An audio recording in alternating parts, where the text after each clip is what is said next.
বেলা শুনছো, এখন আর কেউ আটকাতে পারবে না।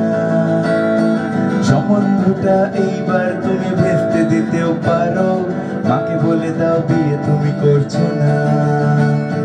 চাকরিটা আমি পেয়ে গেছি বেলা শুনছো, এখন আর কেউ আটকাতে পারবে না। সম্বন্ধটা এইবার তুমি ভেস্তে দিতেও পারো, মাকে বলে দাও বিয়ে তুমি করছো না। চাকরিটা আমি পেয়ে গেছি বেলা সত্যি, এখন আর তো কয়েকটা মাস ব্যাস। স্টার্টিং ওর 1100 দেবে, 3 মাস পরে কনফার্ম। চুপ করে তুমি বেলা কিছু বলছো না। এটা কি 2441139? বেলা বস তুমি পাচ্ছ কি শুনতে? ভিতরে যাচ্ছে বেড়ে